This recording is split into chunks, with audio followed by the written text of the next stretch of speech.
I am legend. I am legend.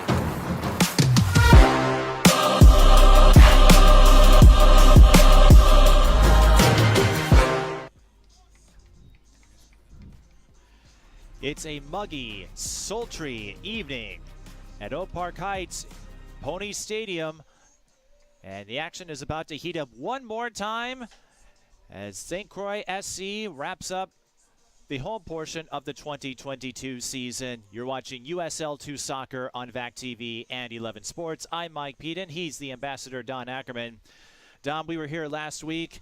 St. Croix and Thunder Bay, the two combatants tonight. Neither are in the running for a postseason bid, but they still have a few games left. And as we talked about last week, just because you're not in the playoff race doesn't mean you don't have anything to play for. Yeah, Thunder Bay's going on their road trip right now. They swung through the U.S., 2 games down in Iowa.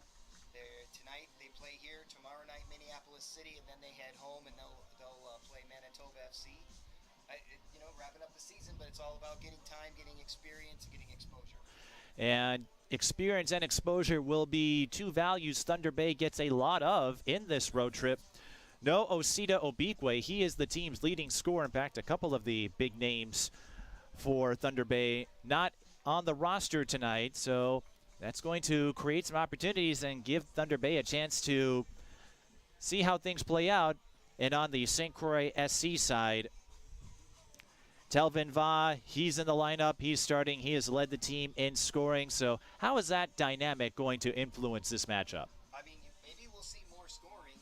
I'm not sure. But we do have some players out on both clubs. You mentioned a couple for Thunder Bay. There's some players for St. Croix that are not playing tonight, including Guy, who typically wore number 4 on defense. So we have some changes there. So I think we'll have to see how that changes things. I've heard from one of the family members that Thunder Bay seems to be a team that presses, similar to FC Manitoba. So let's see how that results. FC Manitoba had a good game here last week. Let's see what happens tonight. FC Manitoba with the 4-2 win over St. Croix.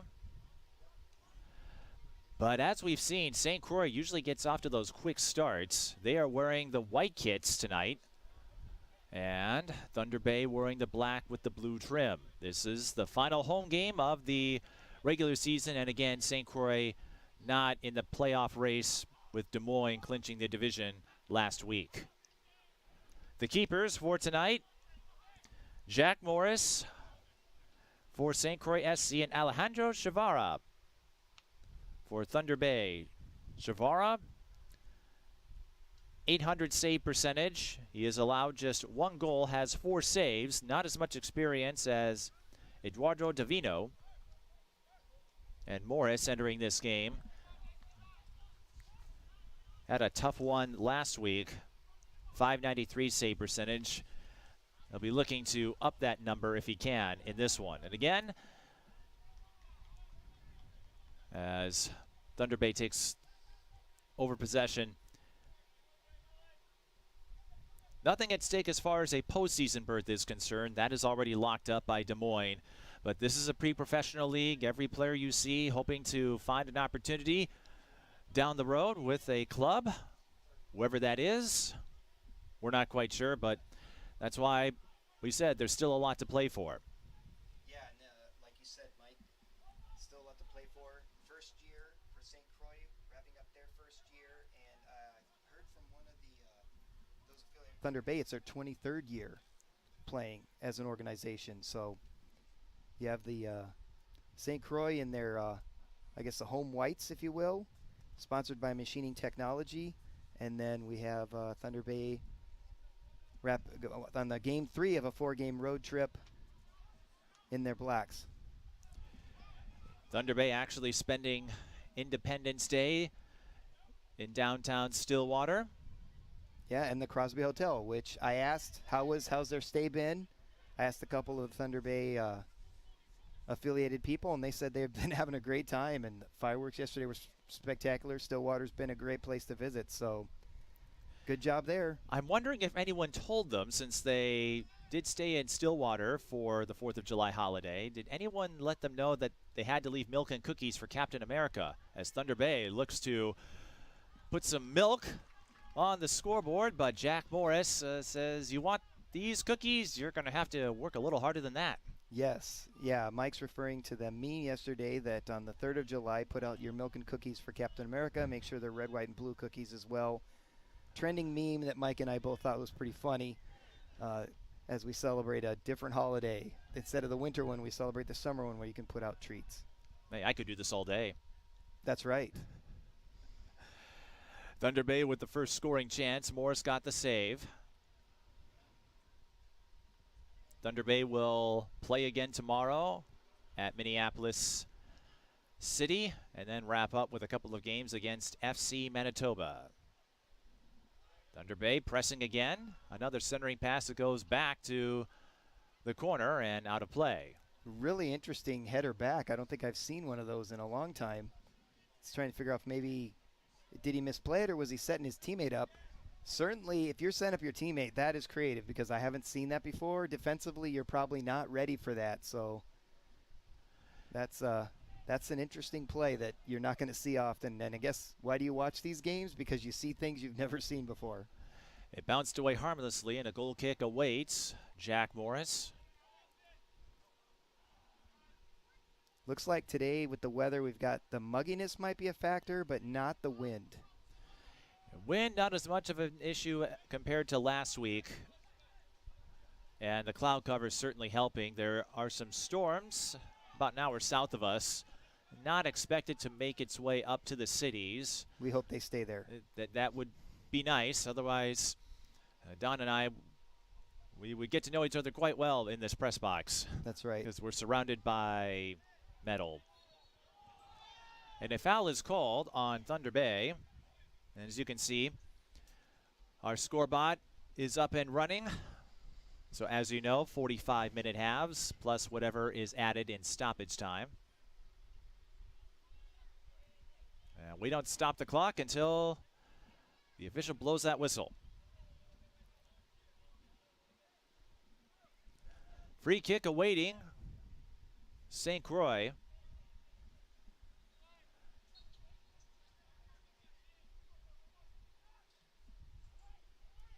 It's a deep one. Telvin Va got a touch on it. Flag stays down. It got a little ahead of number 38, Dylan Olsen, but he was able to make a play on it. Olsen has a goal this season. Vi leading the team with 5, but if it's anything for Thunder Bay, we haven't seen those quick starts that we're used to from St. Croix. Usually they get the opening kickoff and Tel Vava goes off to the races. We haven't seen that here. I mean, that can be good considering they've lost some of those games or drawn them, so maybe a late start might be helpful. There's a nice lead there. Dylan Olsen in a foot race, and check out that box out by Shavara.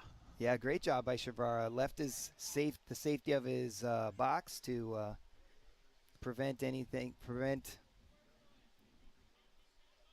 Got stuck there. Prevent Olsen from making a dangerous play, and able to keep the ball for his team. Using the touch line as an extra defender.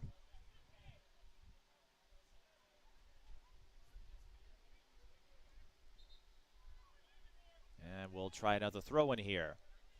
Now, that's something you don't see very often either, is a second chance on a throw-in like that. When you straddle the touchline like that, it can be a little tricky. Here's Thunder, or I should say, St. Croix. Va breaks through his coverage. Tough angle. And Shavar scoops it up. But Va giving us another reminder of the potential he brings on the St. Croix front line. Yeah, and if there's a rebound there, that would be one of those juicy rebounds, and Floorville would have probably put that in the net. St. Croix does have 2 more road games, so their season not over yet. They play at Des Moines on Saturday and then wrap up the season with the rubber match against Minneapolis City. You can find those games on 11 Sports.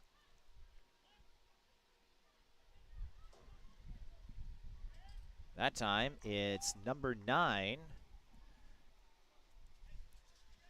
Flourville. Yes. And what's interesting about you talk about Des Moines, they've clinched the division. They've won the table, but Thunder Bay tied them 2-2 in their last game, with goals by DeVincenzi and Petacek. So that's a little bit of a surprising result for Des Moines, who looks like a powerhouse in this division for sure. And as you noted a few minutes ago, St. Croix SC in their first season of operation. So not surprising that they sit at 2-5-2 perhaps. Not everyone can be like the Vegas Golden Knights and get all the way to the Stanley Cup in your first year. Right, but or the Minnesota Aurora, who are going to be hosting the playoffs. Their first year. TCO in yes. their first year. They've clinched their division with 2 games at Green Bay left. But that doesn't stop St. Croix from wanting to be a top-notch organization. In fact, some of the Thunder Bay staff were saying that they're very impressed with what they've seen in the first year from this new club. I've been impressed with, you look at the signage, the merchandise, which tonight is half off. They have some really nice merchandise. They're planning more stuff for next year. I mean, you look at all the things that are going on for St. Croix, and it looks for the first year in USL 2, they're looking pretty solid as far as setting up the foundation. And we'll talk at halftime about some of the people that are behind that foundation and what's coming up. And that's generally the objective of your first season. If you can parlay your performance into a postseason bid, that's a bonus, but it's all about traversing those growing pains. Woo! Speaking of traversing, Thunder Bay did a great job of bringing that ball down the field after Flourville did some dancing, but unfortunately, maybe too much, as the Thunder Bay player was able to take the ball and send it down the field, and now they've set up a corner kick for another set piece. Yeah, Gleckler was able to deflect it, but we do get our first corner. It will be Abraham Rodriguez.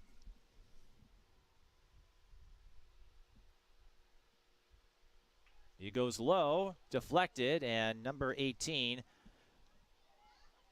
Cesar Ruvalcaba Perez, couldn't quite. It's like it went off the side of his foot. Yes.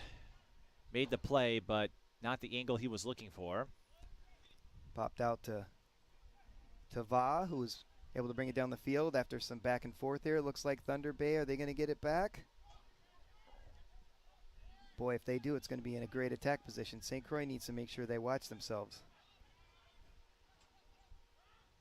Instead, it's St. Croix on the move. This is Olsen, who loves to run, seemingly. He's always running, so keep an eye out on him.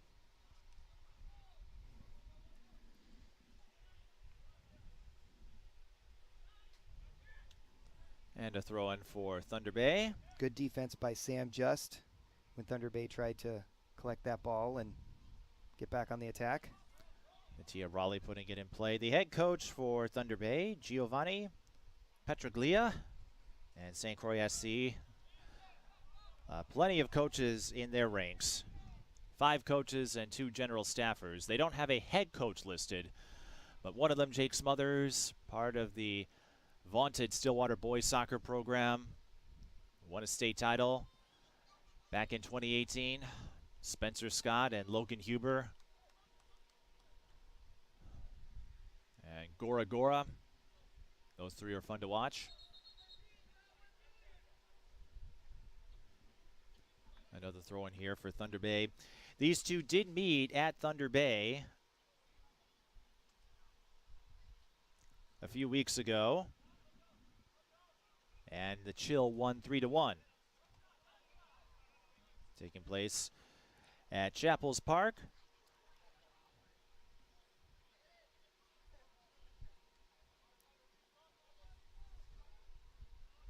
So St. Croix would probably like to be a great host up until now and send them off with a loss. Then they can go win in Minneapolis City. And so far, it's been a good back and forth match. Thunder Bay with a couple of chances early, looking to find another opportunity here. And flag goes up. Thunder Bay was offside. Yeah, Thunder Bay lost against Peoria City 0-3, and then they tied Des Moines 2-2. So they're looking to have get a win here tomorrow, and they can have a winning road trip.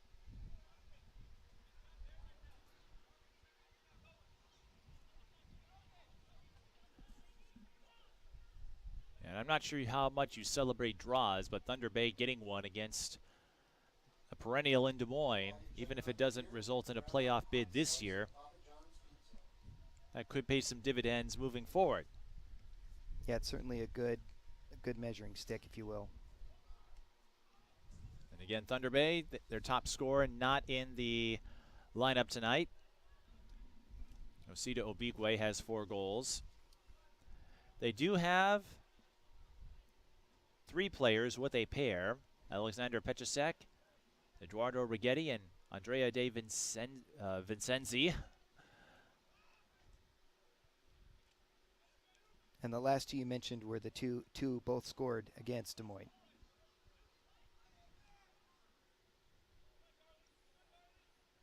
And you might see some of them take the field. USL 2, you can sub up to 7 players.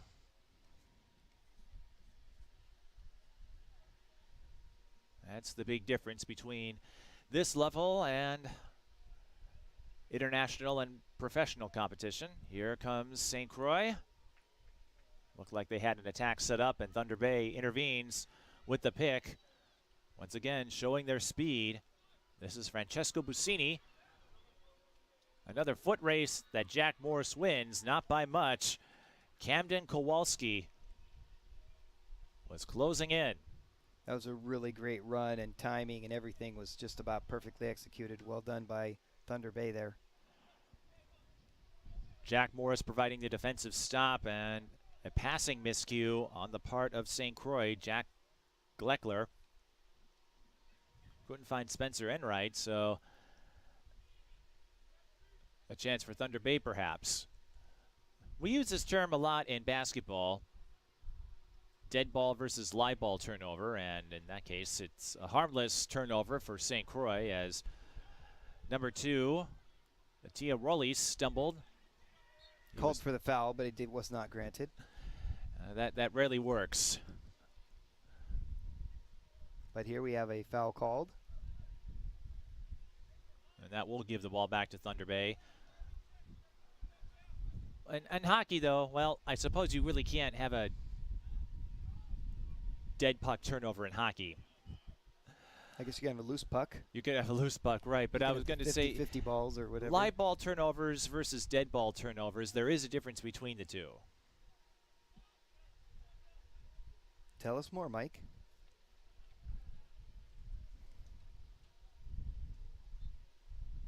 I will in a moment. I think that ball is going to clear the fence. Someone's going to go get to chase it as it heads into the woods.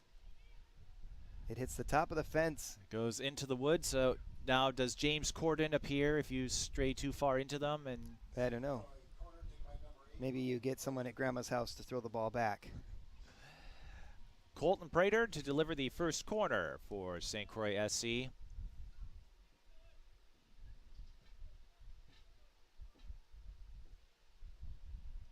It's a deep one, a little too deep.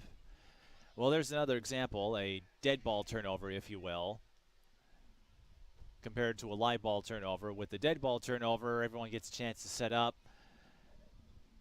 You're not caught on your heel. Those live ball turnovers can lead to mayhem.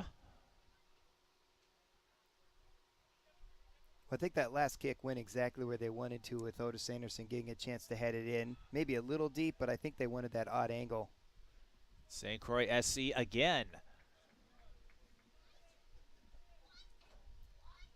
With the attack. Delvin Va. Letting Dylan Olson chase it down, which they are apt to do. And you saw how quickly that came together, even though Chavara was able to read the shot from Va. It didn't take him much. He had one pass and knocked an off-speed shot towards Chavara.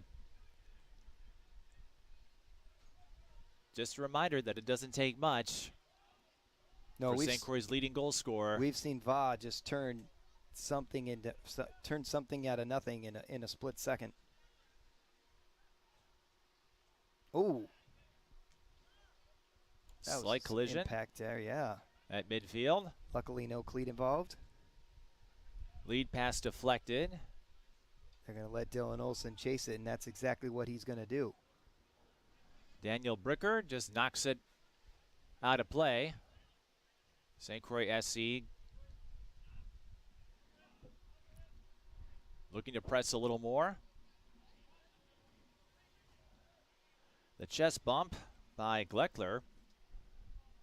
Hands out for Thunder Bay, or no, it was last touch by Thunder Bay. So we'll have a throw in. Camden Kowalski was calling for a foul there, but it wasn't happening. And a reset to Morris with Kowalski lurking about. And now Thunder Bay starting to press a little more from that front line. Trying to force a mistake, which so far has not occurred. We've seen a few passing miscues.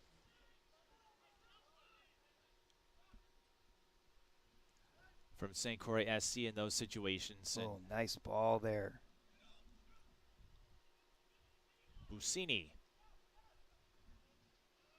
dancing around his defender, Spencer Enright. A reset back to midfield.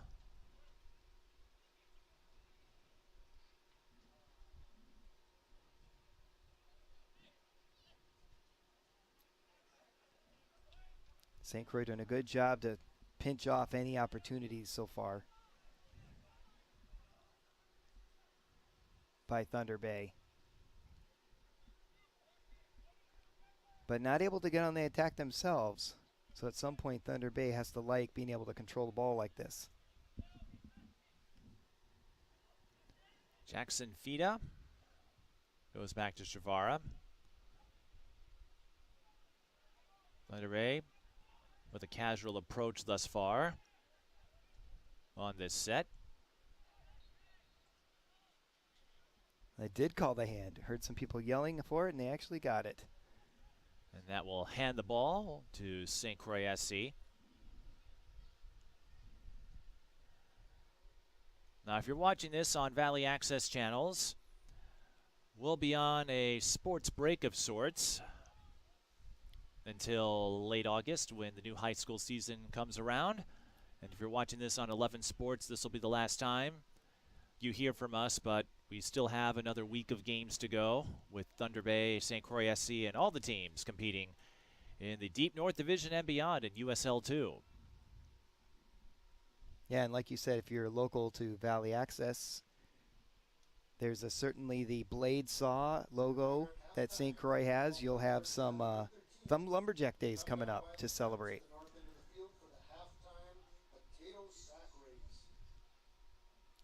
Right now they're announcing other activities. At halftime they have a potato sack race that they're planned for tonight's halftime entertainment. Thunder Bay looking to sack a score, and they do. Camden Kowalski in the 22nd minute. Thunder Bay leads 1-0. Just did a great job of turning and putting the ball in the side of the net. Morris doesn't have much of a chance here. It's perfectly placed. Just a well done. Pinpoint lead pass. Kowalski took care of the rest. That is his first goal of the 2022 season. That's a beauty.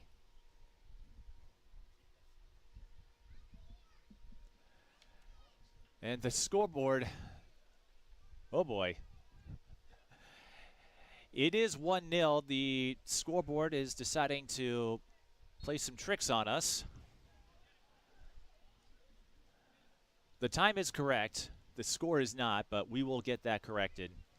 A reminder that our score bug is tied into the scores area. And I don't know if you can get a shot at this, but the scoreboard is doing all sorts of weird things. Yeah, it's glitching. It could be, it might want to be traveling to an alternate dimension. Yep. So at this point, There's a scoreboard there's a look at multiverse. it. If there's a scoreboard multiverse, the one you're seeing there is trying to make its way through. Yes. Mike's talking about a break through the rift, if you will. But it is 1-0. And the time is accurate, 23 minutes and 20 seconds in this first half. St. Croix with the ball, down 1. Looking for a quick answer. Olsen scrapping for it. And a throw-in coming up for St. Croix SC. Thunder Bay does a good job to clear that. And we got our scoreboard fixed, so the score you see on screen is accurate, 1-0. We have another throw-in. The ball kids are getting a lot of good exercise here, chasing down those loose balls. Great to see them helping. Helps the game move along.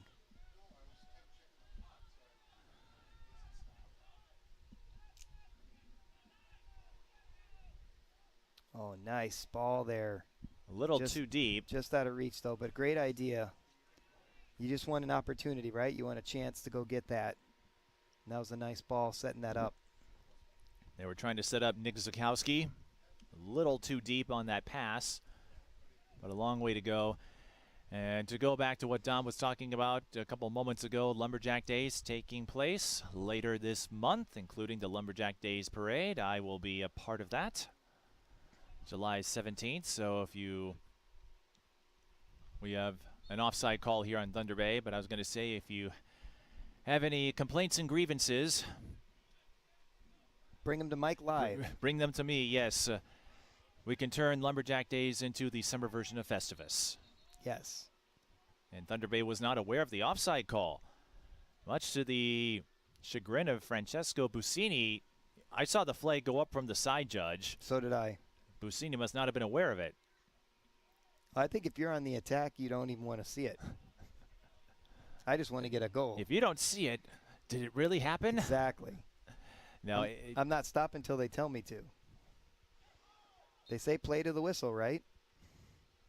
and then we heard handball, I think, from Thunder Bay, and it appears that is what it's called. Yeah, it looks like Sam just got it, number 28, when it was bouncing off his body. For just $1, you can enter the raffle at the Legends tent to win either a brand new signed soccer ball or a Legends t-shirt.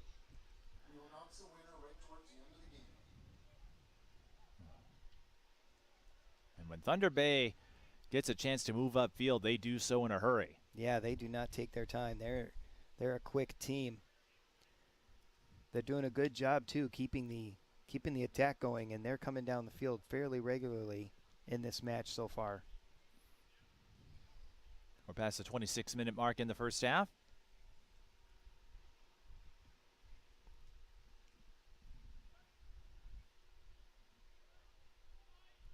Nice recovery, a little off balance, but you got to give props to Sebastian Bocaz Canales for trying to make something of it. And that was some heat on the throw-in. It was a really nice throw, and they were trying to set up a header.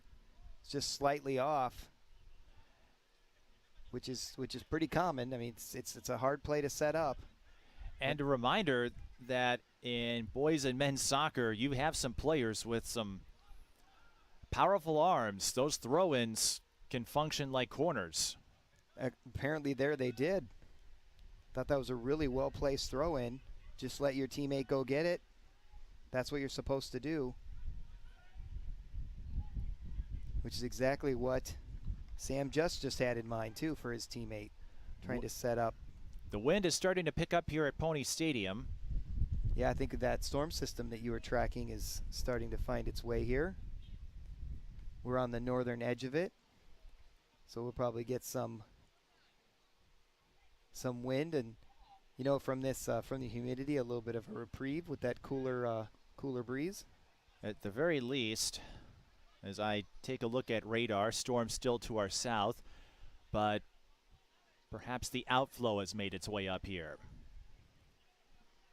That is a thing I've learned.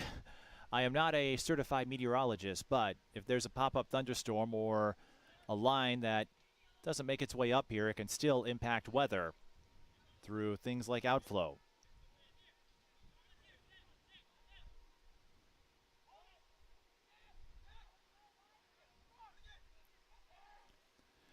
Speaking of outflow, I think SC is looking to get the ball out of their area as they fight for it. I think, did Sam, yep. Sam just was able to collect the foul there. So we're going to set that up. Meanwhile, we have a player down for Thunder Bay. Busini He's checking needing his a minute. ankle or calf area. Looks like he's limping a little bit. I think he is trying to warm himself back up.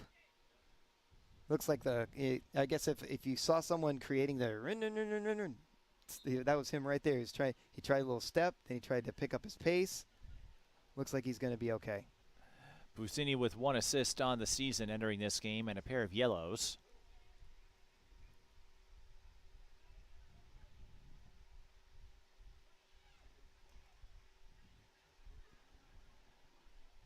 But that breeze is certain to be a reprieve for the players on the field.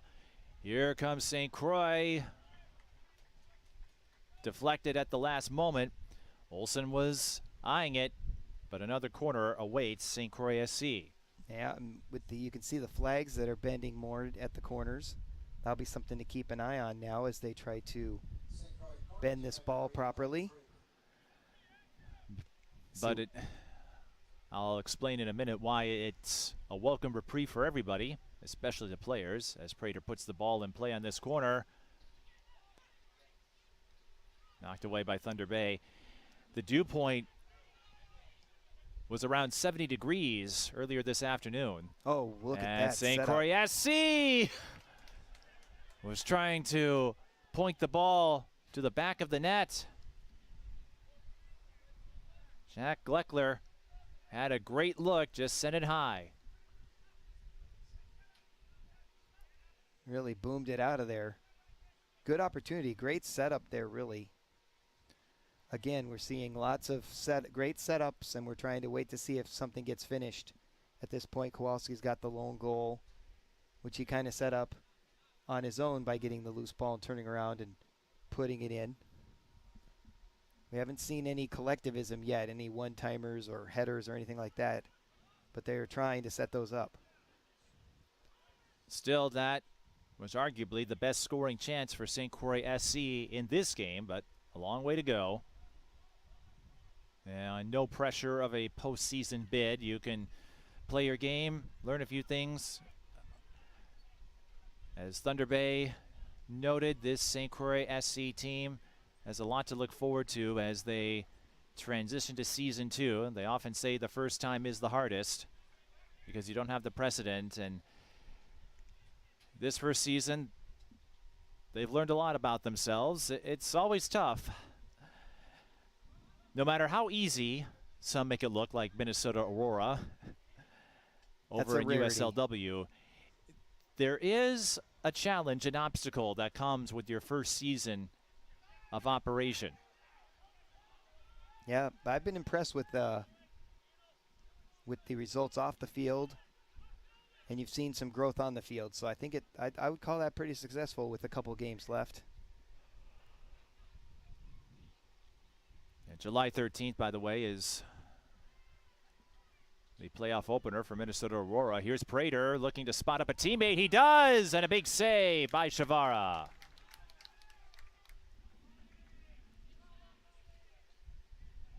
And Floorville really disappointed that goalkeeper was able to get his hands on it. But it sets up a corner here for St. Croix. After now, I think we have a new arguably best chance of the night. Certainly nothing for Floorville to hang his head about. Great chance. That was just a fine defensive play by Shavara.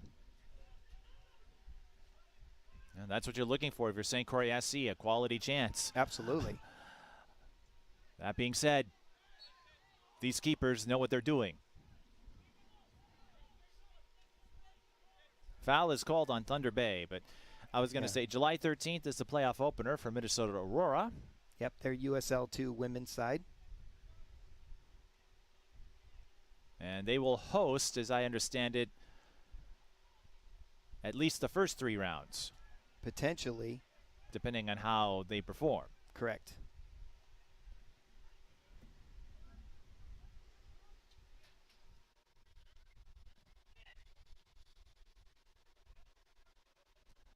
Thunder Bay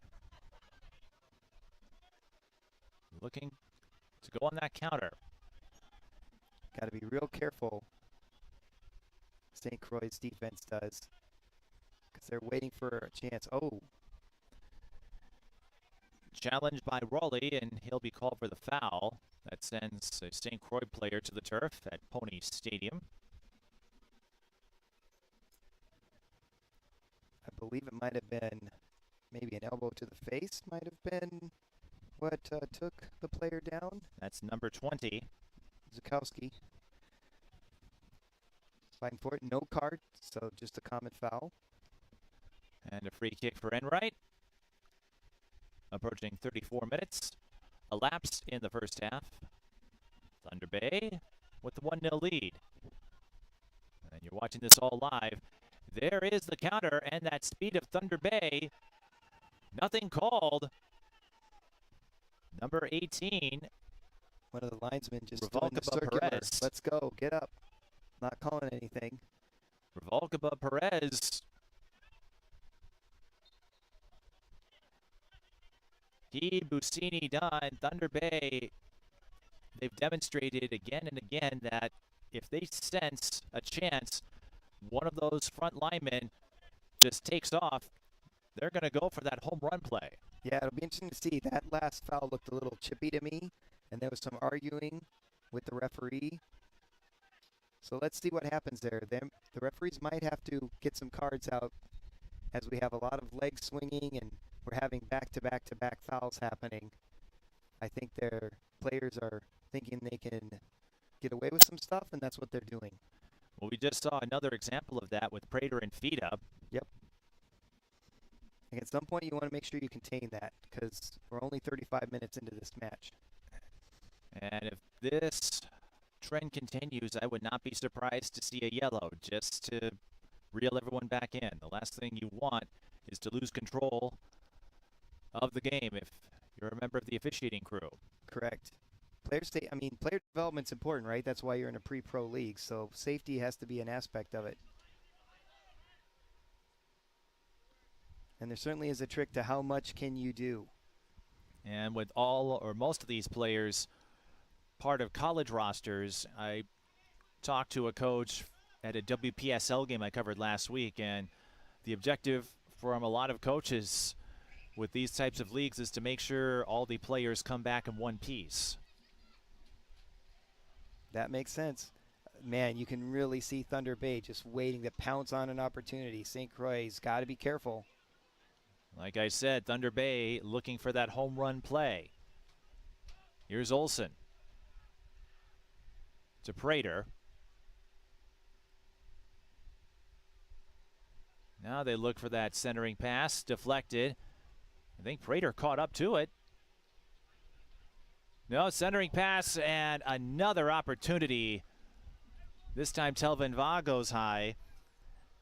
That Stu Stain, yes, number 19, setting up Stu that pass. Did a great job. And a great recovery on his part to catch up to that deflection. Yeah, coming out of nowhere. Look at him go down to the corner here. He centers it perfectly, and Va knows that was their best chance to score right there of the first half so far. 36, almost 37 minutes in. So a couple of quality chances, one from Flourville, one from Va, and they both send it high. But it speaks to the influence of precision. Location, location, location. Yeah, they talk about American football as a game of inches, but you can have millimeters off. Turn your foot the right way, you can turn a great assist into a goal. I think you can say the same about its international cousin, if you will. Yes. I think more so when it comes to the international football. or foosball as I often would like to say.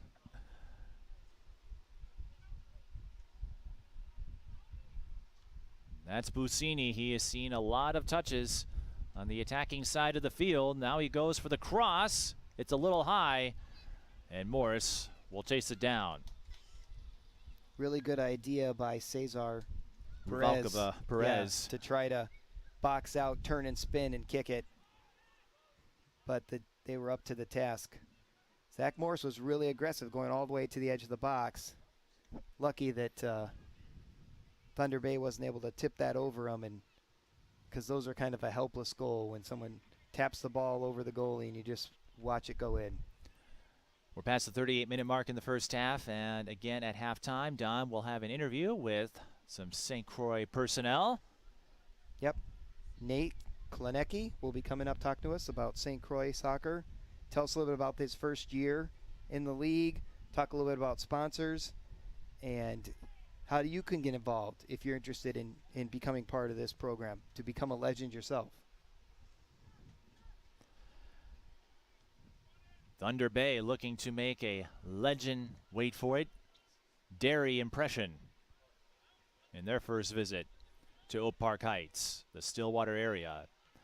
Yeah, if they really wanted to be legend dairy, they would have played at Hubson in Wisconsin, the cheese state. I see what you did there. I go for a How I Met Your Mother reference. You go for cheese. I love cheese. I guess the cheese does stand alone in this case. Exactly.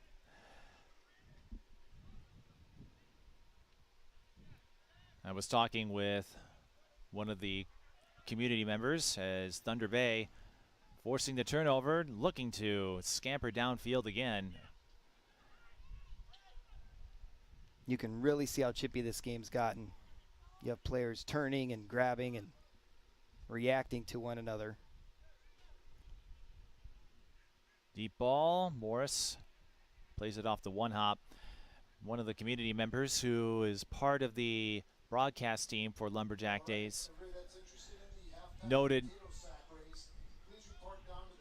the activity Pony Stadium sees year in and year out. They hosted a Special Olympics event recently.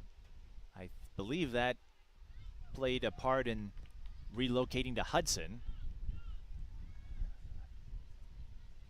They also host the State True Team track meet, and for the last couple of years, they have hosted the State Lacrosse Tournament.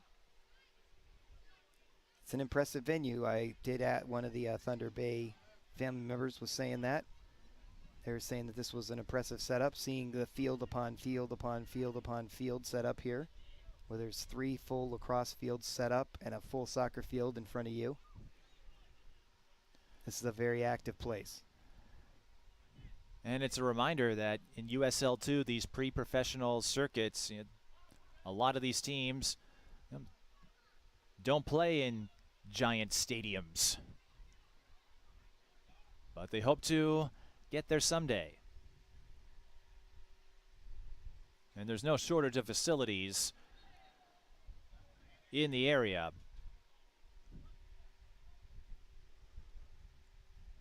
We'll have another pushing foul here. And this goes along with the chippiness we've seen. Chippiness as far as the physicality. I haven't seen players necessarily bicker at each other. They're just really physical. And yep. For now, you know this in sports, Don. You'll get away with it as long as you can. If you think they're going to give you this much of a window, sometimes you'll use every last bit of it. Of course. The one trick you have to watch for is how far will it go, because we know it often escalates. As people try to figure out what is that edge, what is the border of what we can do.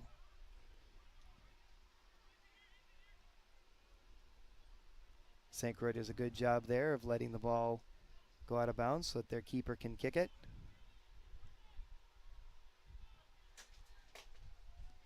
Harmless goal kick. If you just joined us, Thunder Bay leads 1-0 over St. Croix SC. St. Croix with several quality chances, including one from Telvin Va and Darley Floorville, but they both sent it high. And Camden Kowalski took a great lead pass and went back corner. In the 23rd minute. His first goal of the season. Thunder Bay 3-2-3. St. Croix SC 2-5-2. Both teams have a few more games left. There we have it. Va collected a foul here. Trying to kick the ball. Was taken down by Thunder Bay, and this sets up a great chance. Timing might be just about right as we're approaching the half. 43-20 on the clock. We might have a minute of stoppage time at the most, I think, would be my guess. So this would be a great time to get that equalizer. Prater with the free kick. Lobs it. Might have been affected by the wind, I think. Taken a little deeper than they wanted. Again, the wind picking up in intensity as the game has moved along. It does feel slightly cooler compared to kickoff. The temperature at kickoff was about 85 degrees, but again, you throw in a 70-degree dew point. It's a jungle out there. You can or at least feel it feels that way. And that does have an impact, whether you're an athlete or even just outside in it. A few years ago, I covered state baseball highlights for Stillwater and their first round game as that deep ball is caught by Shavara. Yeah, center fielder basically, the way he lined up for that one. Almost Byron Buxton-like. And had that been Buxton sport, maybe a triple plate ball right there, if you know what I'm talking about. I do. Meanwhile, Thunder Bay, if they can connect on this, they'll hit their own home run. Again, if they see an opportunity, they go for it. They have an aggressive stance on offense as we approach stoppage time in the first half. I'm with you, Don. I don't expect much time will be added. We didn't see any big stoppages, just a couple of fouls and brief injury timeouts. Man, as look at Olsen just runs the track. he ran it indeed and kept the ball in play. Prater gets the corner. I think they may want to execute this quickly to make sure the whistle doesn't blow on them. And This that's might be exactly this what might be they're right doing. before the half. Really nice. I mean, the way Olsen got that back to Prater, I thought Prater had a great chance. This could be the last play of the first half, depending on how this corner plays out. And it bounces over. Another shot, and Shavara makes the save. I'm not sure where the ball was headed, but Shavara was not going to leave that to chance. No, almost ran into the camera person trying to make the save there. The post and the camera person were both right out of reach. I think that ball might have been either hit the post or just past it, but that was a great kick. Well, that photographer certainly had a great angle. Yeah, oh, if only they took a picture if they were too busy running for their life. If he was clever enough, we'll have an amazing snapshot on Instagram Coming soon. in a short while. At this point, they're saying no. Thunder Bay protesting that to the point of maybe getting a verbal warning instead of a card. And this is happening in the second minute of stoppage time. They did not announce how much time was added, and a couple of the Thunder Bay players, including number 5, Federico Tempestilli, having a word. I think that's the lack of any calls is causing tempers to get a little heated as we hear the halftime whistle. And that brings us to halftime with Thunder Bay leading St. Croix SC 1-0. We will take a short break, and Don will have some personnel from St. Croix SC join us to discuss this first season and what lies ahead. You're watching USL 2 Soccer on VAC TV at 11 Sports.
I am legend.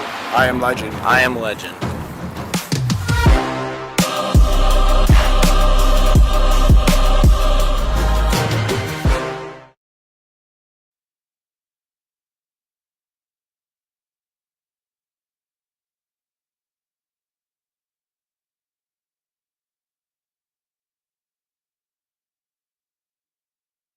So talk about your first year USL 2. We're seeing a team. We have an international flavor going on here. Tell us a little bit about the club and how you guys got this started, and then we can get into the depth of this program. Okay. Yeah. USL 2 asked us a couple years ago to be part of the USL 2 program. This thing called COVID kicked in, and so we did not do that for two years after that. So we've been working with them. And yeah, it's been great. The level of competition is fabulous. I think it's great for our players. We're a younger team. We're mostly college-age kids, so it's been difficult for them. But I think it's been going well. You know, administrationally wise, trying to do things that giving people around this area something other than the youth system. Which I think is great. So as we keep moving forward, we hope to still stay very competitive, and then giving more kids an opportunity around the area to play at this level. Yeah, so year one's been going great. I've heard everyone's been impressed. I've been impressed with what you guys have done coming out of the chute with year one. But you guys go way back. So how many levels do you guys have available of kids playing? I mean, how many programs are available right now with the St. Croix Soccer Club? Yeah, so we have about 950 kids competitively. We have a rec program too with younger kids, but we have different levels. So the boys side has the ECNL level, which is the first year this year. So we decided to let's make it hard on ourselves and start USL 2 and ECNL in the same year. But it's been very successful. Our 17s and 16s were both in the ECNL playoffs in San Diego. And then our girls, we play, we're in this national league called Club to Club. So we play teams from Ohio and Indiana and those type of things. So we're excited about that's the top level, and then we have teams that are playing in a net called National Premier League. It's an NPL league in the Twin Cities. Then we have lower levels as we go. So we have all these different levels that we want to cater for players who have different interests. The biggest thing is we want them to play soccer and getting them opportunities, whatever that level would be. Yeah. Now, how did USL 2 find you? Like, they obviously wanted your program. How did they find you? And tell us a little bit about that. Yeah, it's kind of where somebody that knows somebody. Liam O'Connell was with Sporting Kansas City when we were an affiliate with Sporting KC before Minnesota United came here. And he left and went to USL 2. And he's like, hey, I know your program's really good. We want to get into the Minnesota market. And so this is an opportunity. Would you be interested? And that's kind of how it started. And then we kind of rolled from there, talking to USL 2 and what's going on. And then obviously Minneapolis City has one too, which I think is great, because we can handle both. They consider us on the St. Paul side, and they're on the Minneapolis side. I don't think USL 2 understood the dynamic of the Twin Cities. But, sure. But yeah, so it's one of those things that Liam kind of got us started, and so it's been really good, and we've been always trying to do something more for our older players. Yeah. Now you lived up to St. Croix this year. You played a game at Hubson. You're playing a game at Stillwater. Where do you get your players from? And then tell me a little bit about that. And then maybe if kids are interested in trying out next year, when can they do that? Most of our players are local college-age kids, so Division III. So, we have a lot of kids from like St. Olaf, Gustavus, all the MIAC coaches, MIAC schools. St. Cloud State's Division II now, which I think is great for the community, for the area. And obviously St. Thomas being Division I is phenomenal for just bringing those kids in. So that's all our players are from. We have a couple kids that played in St. Croix that are in the area. But we have some kids that are play in the MIAC, but are also not from Minnesota. So there's some kids from Colorado, some kids from overseas. So as of now, that was the easier thing that we knew we could control, is getting the better players that are in Division III or in the area to play. And then as we move forward, we'll look to advance as much as we go. It's going to be different year 2. We have a better idea what works, what doesn't work. We had tryouts right after the new year, and it was great. We had like 85 people there, which I was shocked by. So we're looking to add a second team, and so they have more of a designated what they're going to do. And then we'll look at tryouts probably after the college season, and we'll probably do something, like late November. So we still capture some of those kids, and then we'll do another one in December. And it was a process. We did a couple, and then we kept looking at players and kept adding players. We have 47 on our roster because they do a couple other games and that, and we needed that many guys. Right. Just what they are. They're college age. They're busy. They have other things going on. So we have a couple guys tonight that are playing that are in our youth system. And that's one thing we want to really push, is those kids that are playing ECNL to get an opportunity to play at this level. Sure. It's a great opportunity for us, and we feel that we have the capable players to do that too. Yeah, and you've got, so in addition to players, you guys have a pretty strong sponsorship program. You got Machining Tech with the jerseys. Yep. Lake Elmo Bank's on board. We talked to Joaquin about Minnesota Foot Tech. Yep. He loves soccer. You love finding that passion. He does. Morgan Stanley's got their banner up out there. Everybody's staying at the Crosby Hotel. Yeah, no, it's been great. I mean, Brooke Hesse and myself have done a lot to try to bring that into the mix, looking for a lot of the people that are in the area. Sure.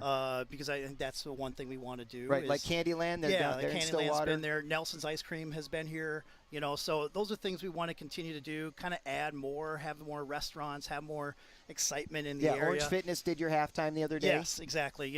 Stillwater Chamber of Commerce has been great, of just trying to get us out there and understanding what this is. I think that's the biggest thing is, okay, what does USL 2 mean? So, but yeah, I think the sponsorship has been great in trying to build into the community. Yeah, and I think you guys have done a great job with tourism. I mean, I'm going to see if I can talk to this Thunder Bay guy after a break, but I think they've had a great visit here, getting to see Stillwater in the area. So I think you've got some people drawn to it. Right. They were downtown. Tony will talk about it. They were downtown Stillwater last night with the fireworks. It was packed. It was a great night. So hopefully that was something we wanted. That Brooke and I were really pushing for that. To give them an opportunity when they come to Stillwater to see how exciting it is. Right. Almost like an extension of the tourism board. Pretty much. If you're going to be here and play. Exactly. I mean, the school's impressive. The setup is impressive. And then on top of that, you get to see the great St. Croix River fireworks. Right. It's hard to beat. It is hard to beat. Yeah. Great. Well, thanks, Nate, for talking to us. Yeah, definitely. I appreciate it. And then, guys, if you want to keep up with them on St. Croix, they're very active with their social media, so that's the best place to keep an eye out. And there'll be more to come next year. Perfect. Thank you.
and he's coming here visited, and he got to see an American 4th of July from Canada, and now gets to see this game. Tell us a little bit about your trip. You're on this road trip through Iowa. You're coming here to Stillwater. Tomorrow you're in Minneapolis City, and then you get to head home.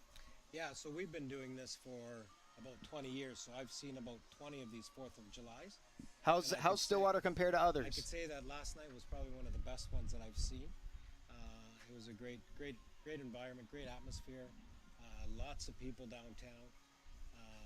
Yeah, it was just it was a great experience. I think it was great too for our players. We have international players, so they had an opportunity to experience that as well, and recognize the American culture. And yeah, it was just like I said, it was great.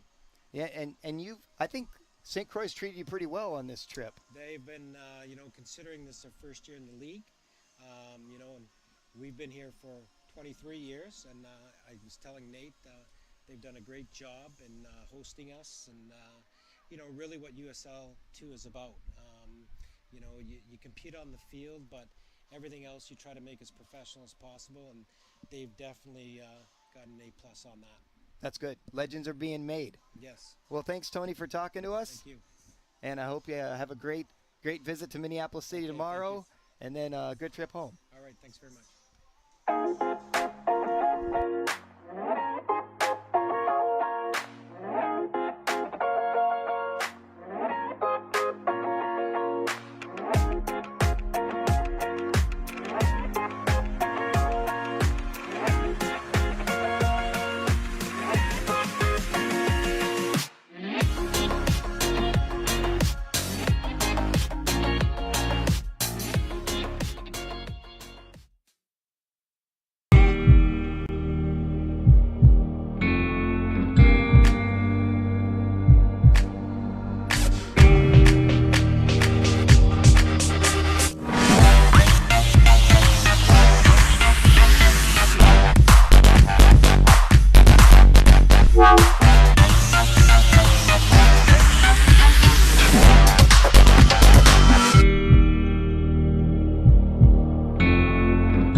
Second half about to start as St. Croix SC Legends and the Thunder Bay Chill continue their match in USL 2 competition. Thunder Bay leading St. Croix 1-0. Mike Beaton and Don Ackerman with you. And Don, thanks for inviting a couple members from St. Croix and Thunder Bay to speak with us and share a little bit about themselves and their experience here. Thunder Bay, as you noted, going through a Midwestern road swing, and St. Croix, they have a lot of promise as they look towards season 2. As far as this game goes, Thunder Bay to me holds the slight edge. St. Croix had plenty of quality chances, just couldn't find the net. And then Shavara had a couple of nice saves toward the end of that first half. What does St. Croix SC do to turn the tide? They've had some plays, they've run some sets, so they're right there. Is it really as simple as just finding the ball in the back of the net? Well, I think the one thing that surprised me about that first half is we talked about some of the players who are absent, right? Because they're names that we've seen traditionally play for the clubs. I thought maybe that would lead to higher scoring, but it has not. So I guess what I would say is, comparing this match to the previous one with FC Manitoba, I think St. Croix's done a much better job on defense, and they've had more attacking. So I feel like the game's moving in their momentum compared to that last game.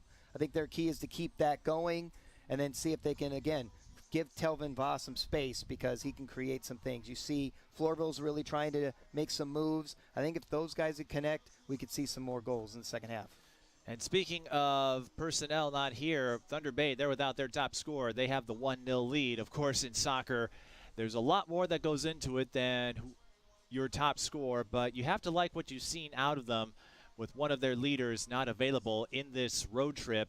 They're finding a way to get it done. Yeah, I mean, honestly, In a way, they look a little bit like the alligator. They look like they're slow, but when they go fast. You see them like build up moments, and then when it happens, they're down the field very quickly. So I think as far as they go, they played a really good game. They just need to connect more and get some more shots in the net. So one more half, and that will wrap up the home portion of the regular season for St. Croix SC. Again, they have a pair of road games awaiting them, Minneapolis City and Des Moines. But they won't have a postseason to go for. But with your interviews done with the executive directors, I believe, from both teams, I just saw a lot of optimism from the St. Croix SC side about what lies ahead. And as Thunder Bay's executive director noted, and I imagine others had the same impression for a USL2 team in their first season.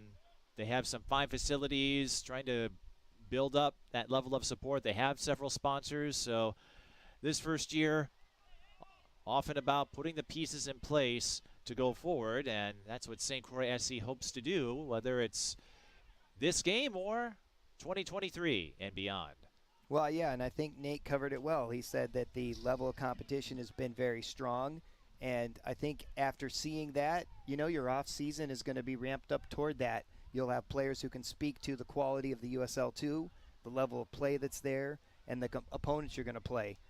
So like you said, year one is kind of, assess, see where you're at. I think they want to build on what they've started, but they've got a really good foundation, and they've impressed a guy who's been watching these soccer games for 20 years. So that's a great credit to what the Stillwater area has to offer. Now, one thing that has changed, the weather has knocked down the temperature by a few degrees. Again, no storm activity here. That remains to the south of us as Thunder Bay looks to storm another goal or two. Yep. But Good it has job by Sikowski to deflect that out of bounds. So it does feel slightly cooler. Now it's still muggy, still humid by meteorological standards, but a little more comfortable compared to 7 o'clock. Yeah, for sure. I mean, it really does feel like it's 10 degrees cooler even though it's not, just because of that different dew point. But we still have the wind picking up a little bit. We'll see how that affects Thunder Bay. With the throw-in, that ricochets around a few players and bounces harmlessly. Goal kick coming up. But you're right, I was building up a sweat just walking over here from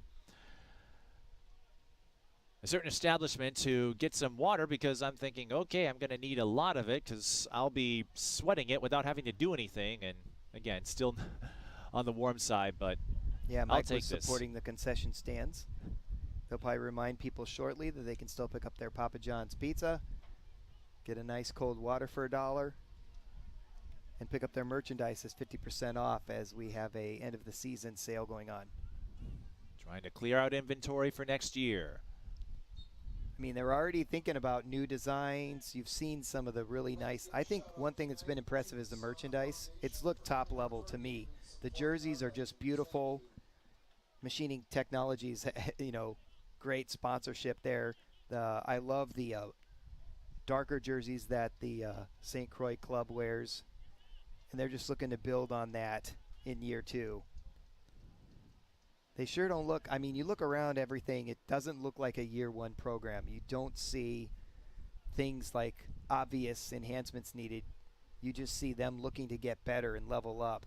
And that's been really impressive for me. And like Nate said, the competition's been pretty fierce and strong, and that's great. You want to see that. You want to develop talent. You want to play the best to be the best. I think the clearest case of a year one program is their record, 2-5-2, and we've seen it a few times, Don. I think you've been here most of the season. This St. Croix team, they would get off to some fast starts, had trouble sustaining it, but again, all part of the learning process. Yeah, I think they lost their starting goalie. That is certainly not a knock on Morris right now, who's doing a great job, and I think they lost one of their key defenders in Heck.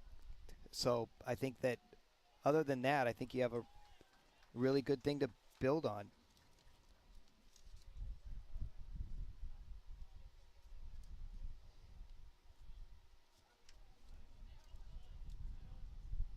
Yeah, Jared Heck, number 3.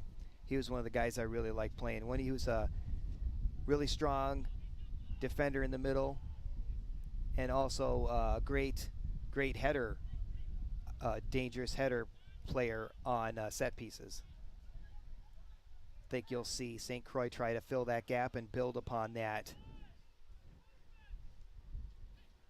Now it's St. Croix SC on the move. Flourville catching up to that lead pass. And speaking of Thunder Bay's speed, they show it on defense there. Flourville didn't have anywhere to go. I think that was number 24, Fida, who raced in and got in Flourville's way just in time. Yeah, flew out of nowhere and did a great job to interrupt that play. Flourville wanted to kind of maneuver around that defender. He was able to chip it forward to Va, but a little strong. And the goaltender for Thunder Bay was able to end that threat.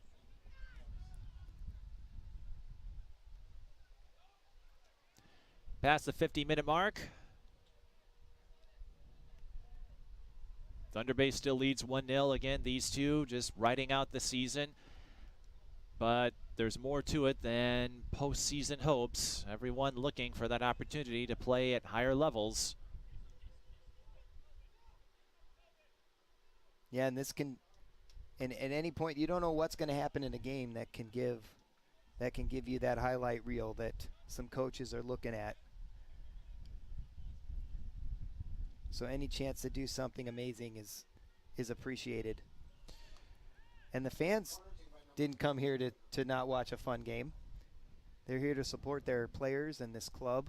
Another corner coming up. This is the 5th one for St. Croix SC.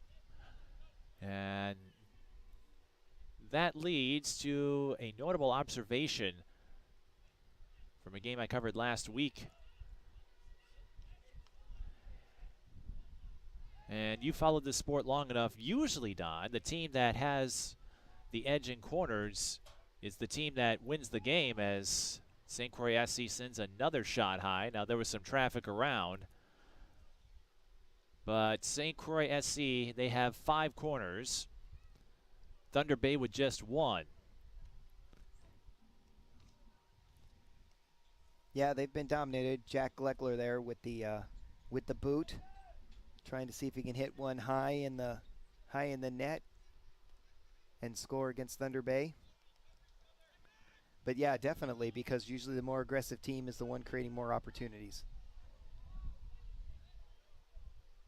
And an offside call on Thunder Bay.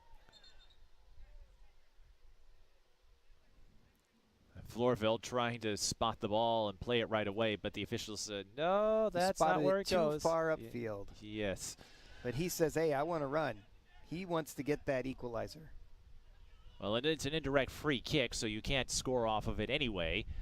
No, he wants to set it, have someone else kick it to him, and he runs. Usually, though, when an offside call happens, you're so far away from the net, it would never come into play.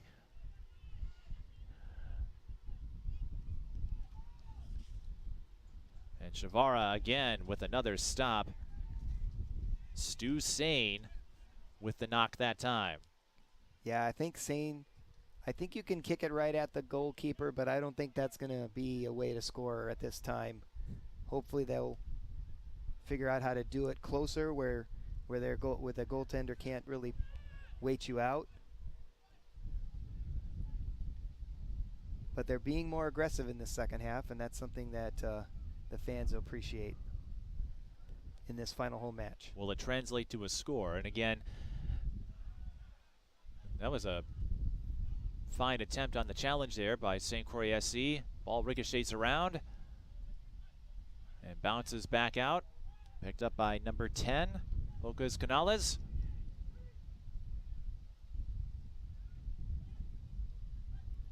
Key there was Sam Just getting in there and tapping it loose as he runs down the field.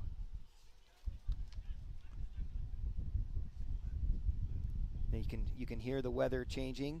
got the wind coming in a different direction. Here's St. Croix Flourville trying to change the direction of this game. to Va. We've called those two quite a bit on the front line for St. Croix. Centering pass knocked away by Thunder Bay's back line as they all gathered around the net. Trying to get at Flourville, but wasn't able to connect. But they're back on the attack. Just out of reach of Va there. And a goal kick awaiting Thunder Bay.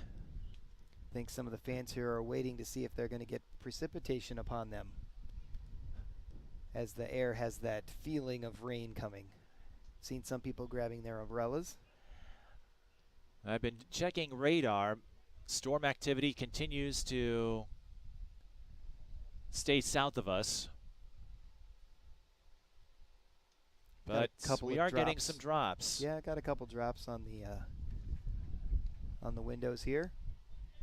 Well, let's have another look-see. But the temperature's very comfortable. We might get a drop or two, but it looks like the storm activity continues to stay south, so whatever we do get shouldn't be much of a nuisance, if at all. Yep.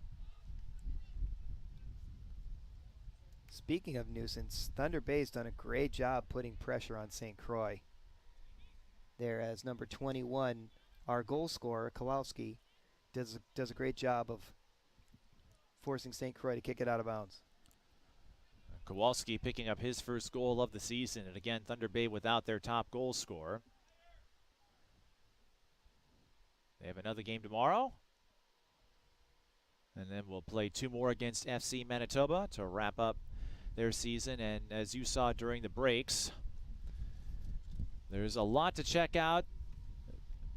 Even though we'll take a short break from sports, Valley Access Channels will have more Summer Tuesday coverage coming your way. Lumberjack Days, that's a big one. A full return this year after missing out the last couple of years, including the parade July 17th. So plenty of events to scope out. And no shortage of soccer on 11sports.com. Right. Plenty to watch there as the USL teams wrap up their regular season. And then the postseason begins.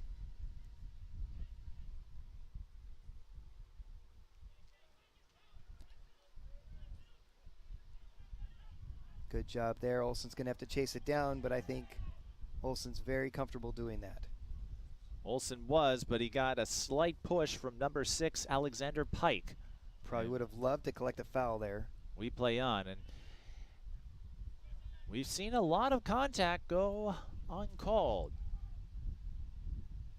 I'm not seeing the chippiness that we saw at the end of the first half, but yeah, I think there's some leeway here. I think that halftime timeout time settled everyone down a little bit. And maybe potentially, maybe there was some discussions with the referees at halftime saying, hey, we don't want to card you guys. You want to play, we want you to play. Maybe that came into play, but there's a different tone, if you will, to the second half.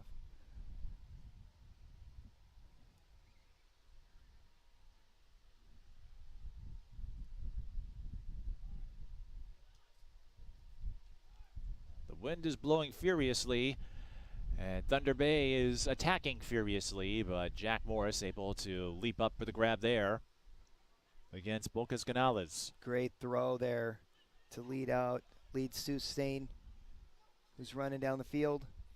Straddles that touchline, looking for Va. Va tried to tap it back to Flourville, who really, really wanted to get that pass. Instead, it was bounced over the touchline and off the fence into the bleachers here. Kids are more than happy to help collect the ball, which is great. As we're setting up here for the throw-in for St. Croix. We're going to have a substitution here. Number 18 coming out of the match.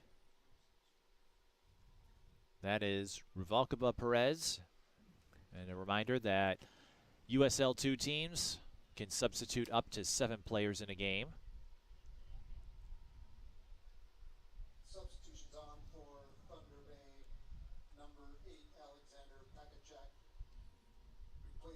Alexander Pekacek comes in. He was one of the Goal scorers. 2 goal scorers entering this game. Placing number 11, Abraham Rodriguez. So they're bringing in more attack as we get into the 60th minute.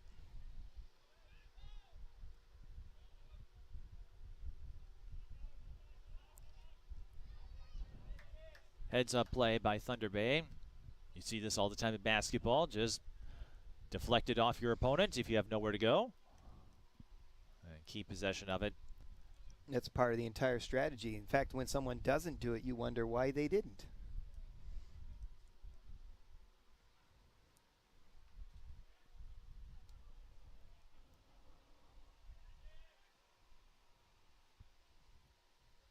Thunder Bay moving down the field now, as we see a couple more raindrops drop. Nothing significant though. Oh, nice flick forward and then a chest to a pass. Good teamwork there. Pekacek trying to catch up to it. And instead, Colton Prater kicks it out of bounds to stop that aggressiveness. That's enough of that, he said.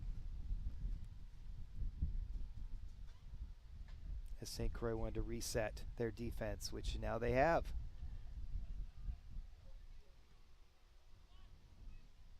As Morse collects the ball, I'm waiting for him to tell his defense to move up, but he's not. Prater's coming back to get it. So maybe a slightly different tactic than the first half there.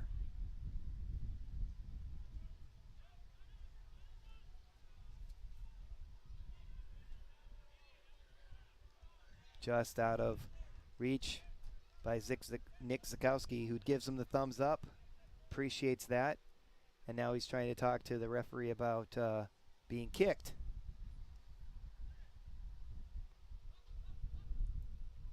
The referee's not interested in hearing about it, says play on. And play on we will, as we're getting a few more drops of rain.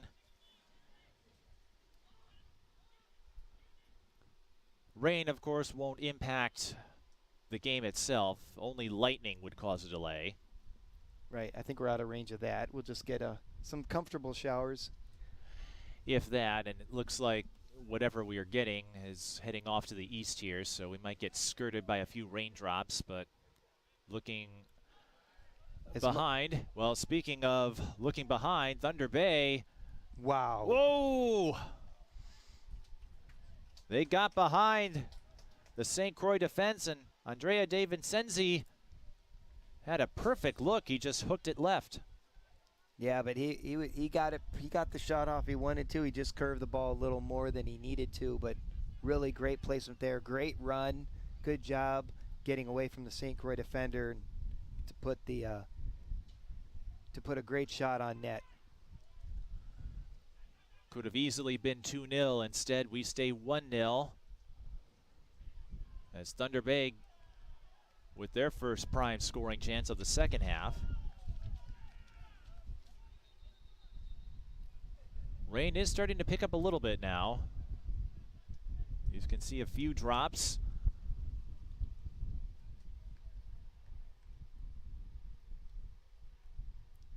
Now we're going to have a substitution for St. Croix. Is Prater coming out, I think? Looks like number 8. Oh, no, he does not. He's heading toward the sideline, but just for a communication point of view. Asher Ozuzu will sub in.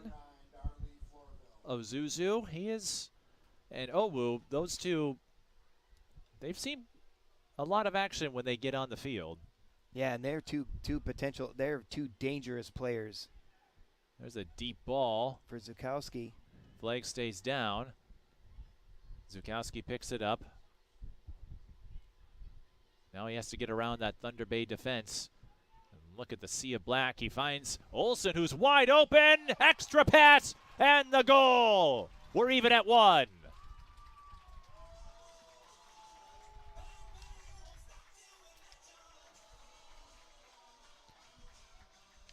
And number 4 comes into the game and scores a goal after Olsen sets him up perfectly. Zuzu in the 64th minute. I thought Olsen was going to take the shot. He was wide open, but he makes the extra pass, and it paid off. Perfectly placed, too.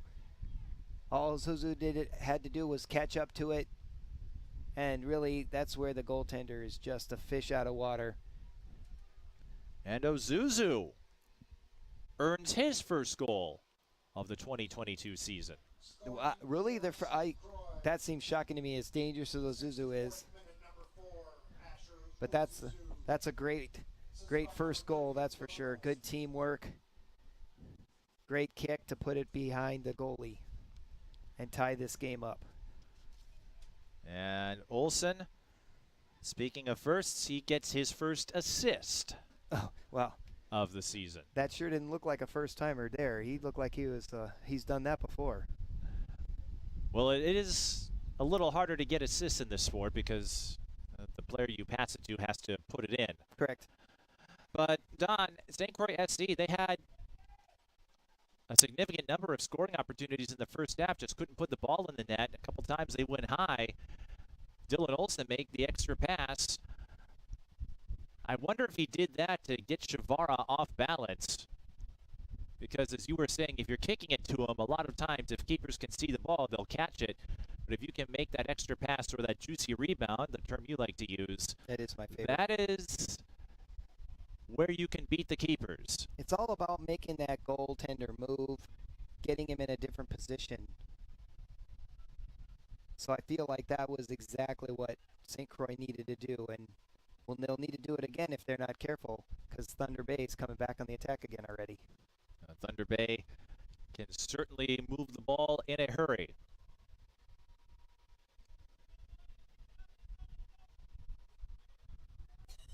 They already had one chance from David Senzi. And a foul is called.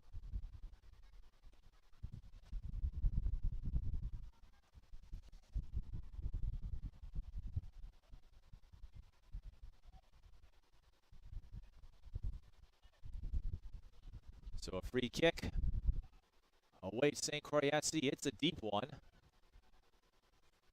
It's Ozuzu trying to lose a defender. Can't quite do it, but boxes out to ensure his team will get the throw in. And like you said, with the throw in, now the trick is the wind has changed from the first half, but with a good throw in, could be as good as a corner. Well, they go out to Prater. He's typically their setup guy when it comes to kicks, but it gets beyond him. Now Thunder Bay's coming down the field with three guys going full speed. Lucas Gonzalez got in the passing lane. That ball, though, gets ahead of David Senzi. Probably pushed by the wind. You can see the flags are bending pretty strongly. Stu Sain there had to run to collect that ball. Brings it back to the middle. You can see Prater chasing it down too, so it feels like the ball's going a little faster than they expect with that wind. Yeah, the wind has picked up considerably since the start of the game. We are getting some precipitation through here. Nothing that would cause any problems as far as the game is concerned. Here's Stu Sain looking to cause a little more trouble. Good trouble, that is, for St. Croix SC on the cross. Going backside, Ozuzu with the move. The shot deflected. Olsen is there for the recovery. Another cross, this time deflected. Yeah, that's Telvin Va on the right side. Olsen on the left side, kicking the ball back and forth, trying to connect in the middle. Thunder Bay doing a good job of preventing a second goal by St. Croix. At least for the moment. Like pain, it's temporary. I've learned that dealing with some wrist and shoulder soreness over the last few weeks. But when you get older, that temporary phase seems to extend. We do have an injury stoppage here. Now, again, the clock does not stop. So this will just get added to stoppage time, but it's number 6, And everyone's heading back to the benches. What I don't know is maybe in the Was distance. was there a lightning strike? Yes, if they spotted it, because Alexander Pike, he got back up. So the clock has not stopped. Now it has. No, it hasn't. I didn't see it, but maybe if they saw one off in the distance to the far south where the storm is, that might not be the direction of the storm, but that's not part of their consideration. No, because the lightning can strike 10 miles away, as I understand it. So if you do see lightning, you're not going to take any chances. Yeah, I don't think it's too humid that's the water break, but it looks like we are heading back out on the field. I guess maybe that was a hydration break. They're usually 2 minutes or so when they happen, but that looks like a very quick one. There are designated, we should point this out, at the high school league and with these pre-professional leagues. You don't see this as much in the pros, but there are, for every sport, certain thresholds with temperature and dew point, and if conditions meet or surpass that threshold, and I think that's what it was. Potentially. So that will get added to stoppage time as we're past the 70th minute, but in various leagues, especially high school leagues, youth competitions, but again, you'll see this with pre-professional as well because we're talking mostly college athletes and a few high schoolers. If weather conditions or temperature and dew point conditions meet certain thresholds, then they will institute a mandated hydration break. You see this frequently, especially in the spring sports. Sure. Lacrosse and that comes to threshold mind. Probably was reached in the first half when it was very muggy and you had a high dew point, whereas obviously things are much different now, which might have been why it was much shorter. Yeah, we didn't see a break, though, in the first half, at least not to my knowledge. Ozuzu trying to track down that deep ball and able to keep it in play. You saw him backpedal. He's looking to set up Va. Va brought down. Turn and grab, and that is a going foul. to be a foul.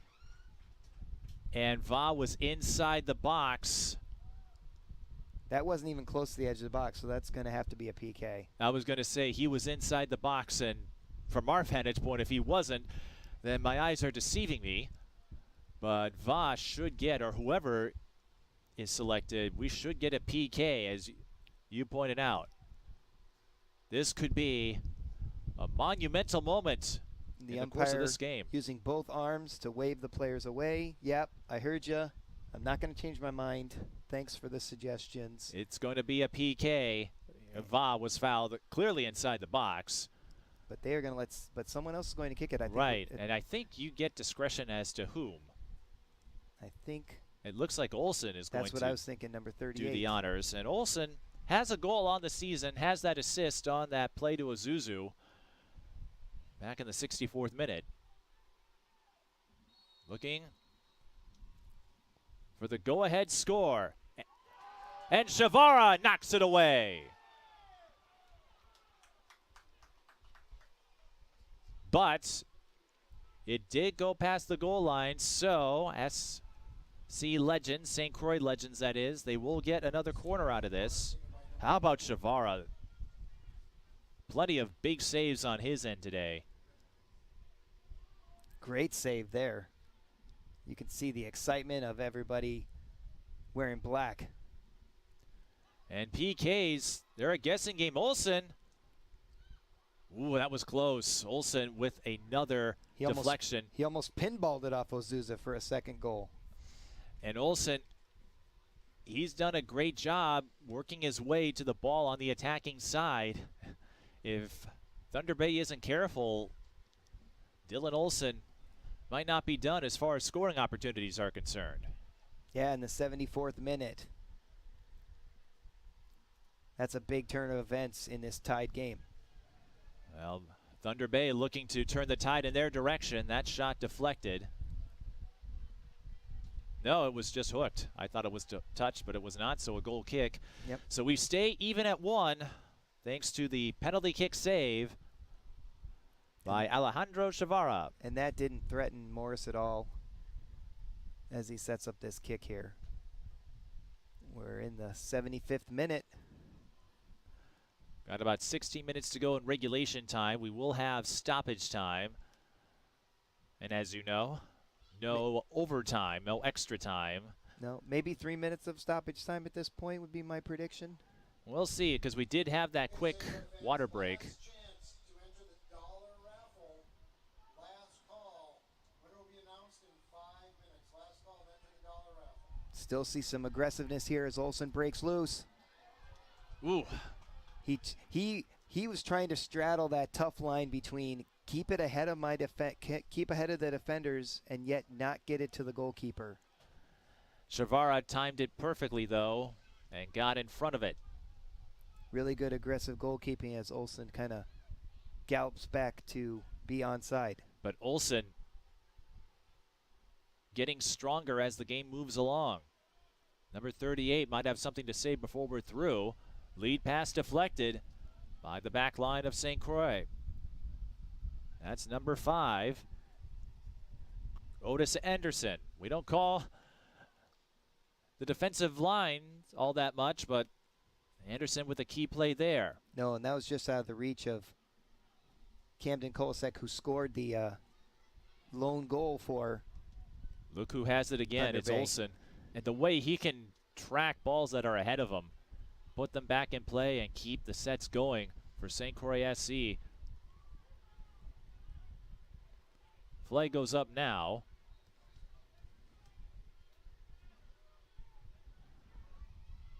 Dylan Olsen. You hear some fans yelling, "Doesn't matter." They weren't sure why that was called.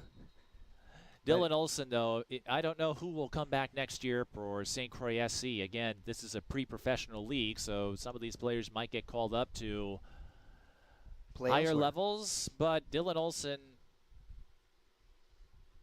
he's someone you can build around, at least on the offensive side of things.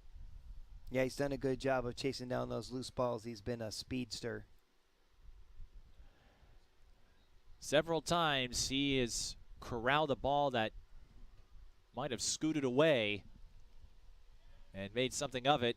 Here comes Thunder Bay. They have a look. Hesitation move, and it goes off the post.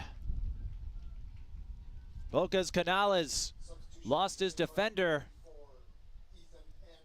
And they're going to say that went off the goaltender. It went off the goaltender. It was tough to tell from up here. We're in the press box, and I thought it might have gone off the post. Here's another look. I think it was both. Nope, it was Morris. Morris stopped it. It just looked like it went off the post, but it was Morris instead. Well, we've been talking and singing praises about Chavarez and his work between the pipes. That was a clutch play by Morris after Bocas Canales lost his defender, and we have an injury on the St. Croix side of the field. That will stop play. Again, the clock does not stop, so we'll have some more stoppage time added on. Thunder played player down. Morris is going to run back and grab some water. Players are going to head to the sideline as they tend to the player. I did not see what happened. He was behind the play. But they're taking this very seriously, as they should, making sure he gets the proper treatment. And we'll You use see this. Colton Prater getting ready. He's been their setup guy. He's kicking their set pieces. He's a lot of times setting up goals and opportunities for St. Croix Soccer Club. Sorry. We'll use this break to remind you, if you'd like to follow programming information, if you live in the St. Croix area and you're watching this on Valley Access channels, you can follow us on social media, Facebook and Twitter. Valley Access channels on Facebook, Valley Access TV on Twitter. And if you happen to be watching on 11 Sports and want to see some of the sites we've been talking about, you're welcome to watch us wherever you are. Yep, live streaming around the world. And if you want to keep up with these clubs, I've noticed both programs have done a good job with their social media programs, so I highly recommend their Instagram for visual content and their Twitter for information on what these clubs are doing. And you can follow Thunder Bay as they head to Minneapolis City tomorrow. St. Croix will be playing Des Moines next, if I remember right. And that could be a fun match to watch. They might be streaming that one, so keep an eye out for that.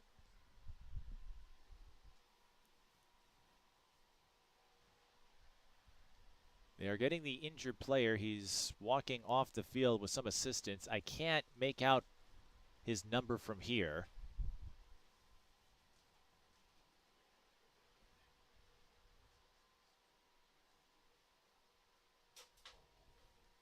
But he will be subbed out. And coming in is number 23, Devin Jorgensen.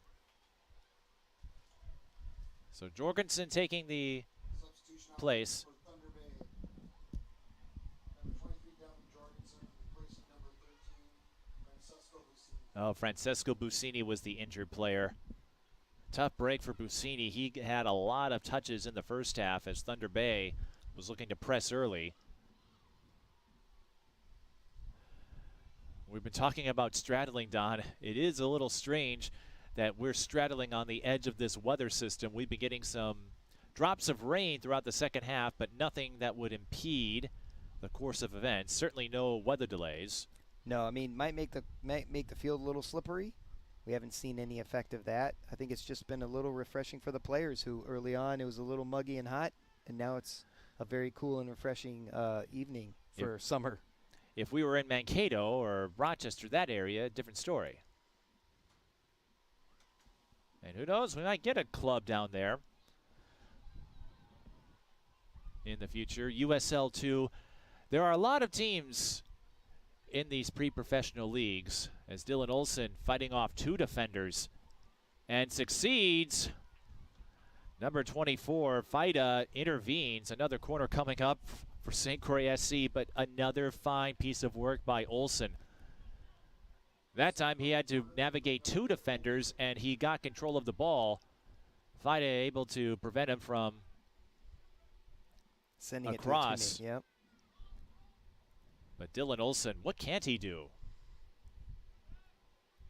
Lobs it offside though.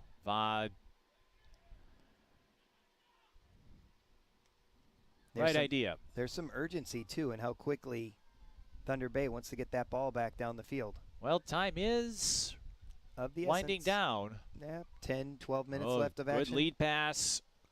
Another one, but that time David Senzi couldn't hang on to it as he tried to lose a defender again. But you've got less than 8 minutes in regulation time. There will be some stoppage time added. We had that water break and then the injury timeout. Thunder Bay leaking open. Bocas Canales making the extra pass that time, but Thunder Bay, they've had a couple of players sneak away from the defense. If St. Croix's not careful, Thunder Bay could get an uncontested look here in these final few minutes. Definitely, but I think so far St. Croix's done a better job putting the press on in the second half and done a good job defensively keeping all this stuff to the outside. They're not able to connect in the middle of the field, which is where it would be the most dangerous. Even here you see a great example of that. St. Croix SC trying to get the clearance. And they will. They'll take over. And they're not wasting any time either. Again, roughly 10 minutes. We'll see how much stoppage time is added.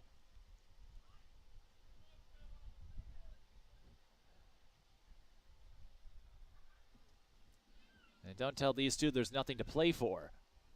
Again, Des Moines locked up the division last week.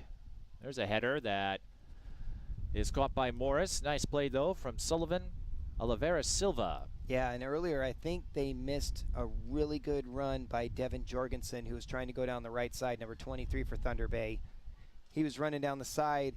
I don't think anybody saw him, but I think had they been able to, he would have been onside with the ball heading toward the goal.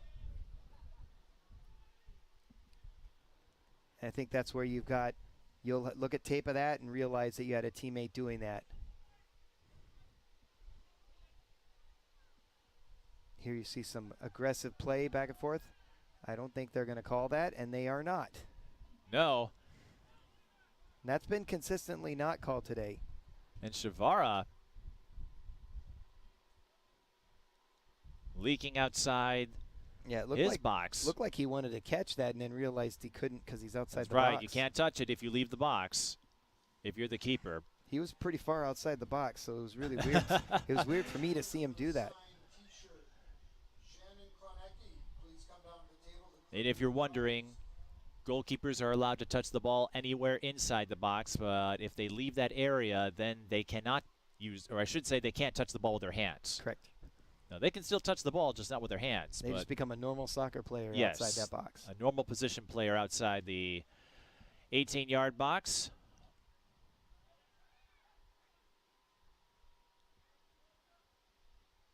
Here we go. Stu Sane bringing the ball down the field.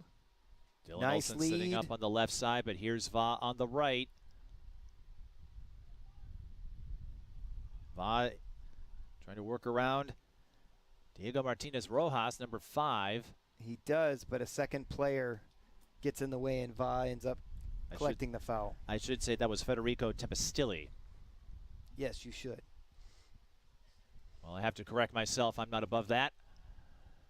And Thunder Bay not above doing what it takes to get that win as far as their aggressive approach on the attack. Yeah, and you got to be real careful. They're like a split second away from getting another chance. Thunder Bay is. They're right on the precipice, if you will. Well, not too long ago, they had a couple defenders leak open.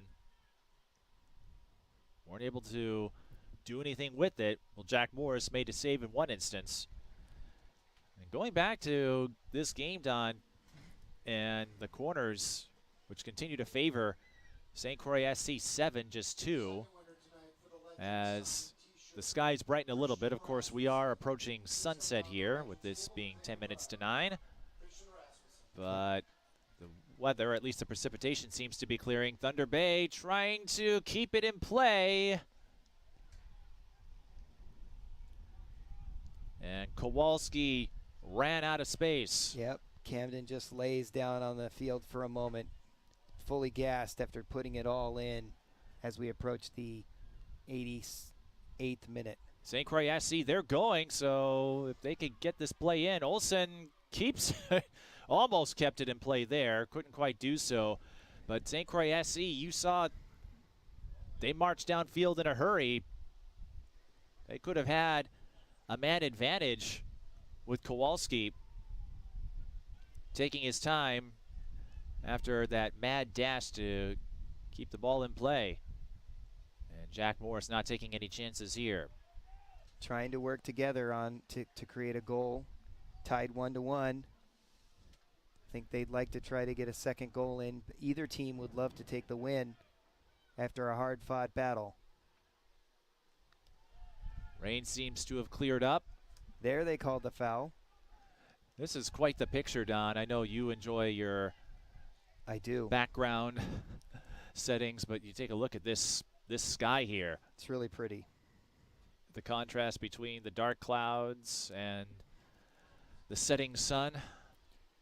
A free kick coming up. At this point, for Thunder Bay. Players telling him to move the ball back. One of the St. Croix players was helping him get into the proper position. Not appreciated by Thunder Bay, but he was accurate.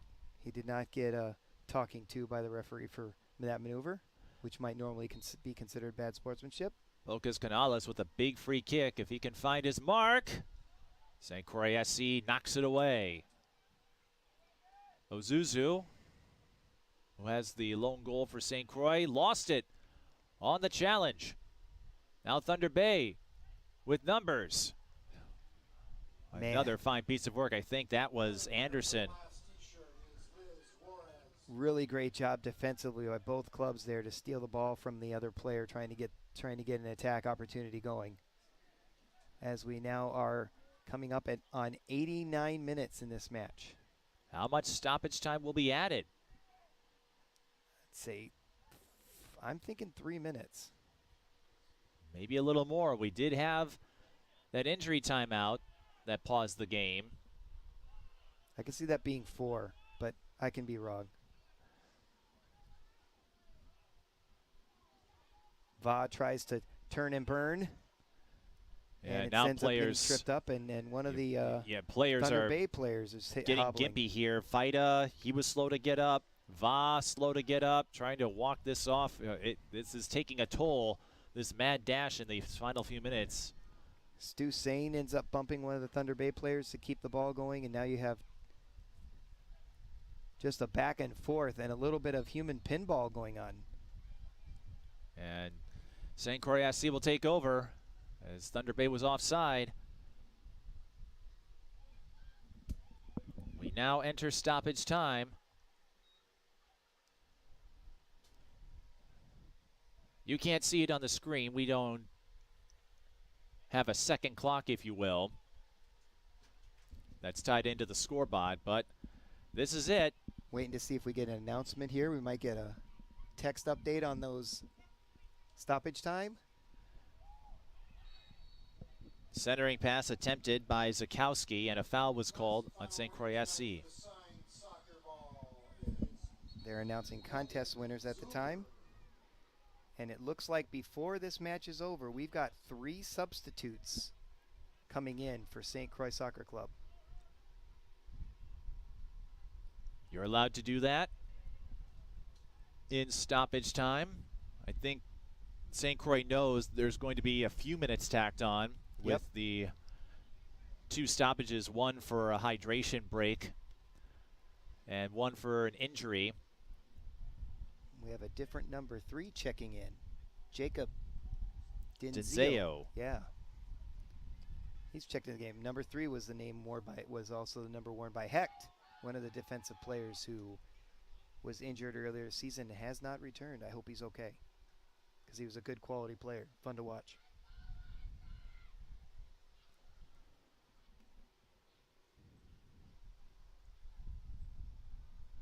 "90 seconds into stoppage time. And again, this is it. If neither team can find the go-ahead score, we will end in a draw. As the sun sets on the day and the St. Croix home schedule, we await an extra time goal. Stoppage time Stoppage time goal. Yep. Extra stoppage time. goal. Yep. Extra time is playoffs, Don. Correct. Sorry. I meant stoppage time. I just said it wrong. It sounded better in my head. Well, you know what you're talking about, and Thunder Bay knows what they're talking about offensively, but that shot goes wide right. But you know what you're talking about. You actually found or were reminded of some photos when you went to Germany, I think, for the 2011 World Cup. No, not 20. That was 2010 was Brazil, but you were in some tournament or attending some tournament. Yes. In 2011. I went to the Women's World Cup in Germany. That's it. So I was right. Half right. Ooh, look at this. Prater almost had it. Prater zigged and zagged. If he could have got one more in, he might have been able to get the game-winning goal in this match.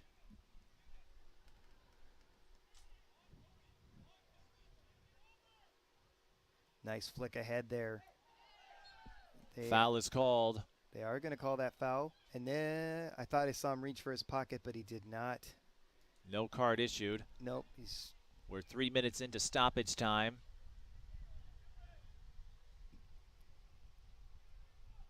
Thunder Bay's probably looking to get this set going as quickly as possible. Bocas Canales awaiting the signal. I think he asked for the spot. Delivers the kick. Nice header across the middle, but no one able to collect it for Thunder Bay, and it goes back down to across midfield. Prater clears it and catches up to it. A collision at midfield. Thunder Bay takes over. I think this might be the most aggressive game we've seen, Mike, this season, as far as the contact, grabbing and pushing and players on the field. Both sides know what's at stake here. You pick up a goal, But no you cards. likely no cards, but you pick up a goal and you likely secure the win. Nice Anderson flick clears forward. it. Great defense there. And Thunder Bay will have to settle for a throw-in. You'll see them put it into play quickly here. Jorgensen with the chest bump. Ball leaks ahead. It's a goal for Thunder Bay.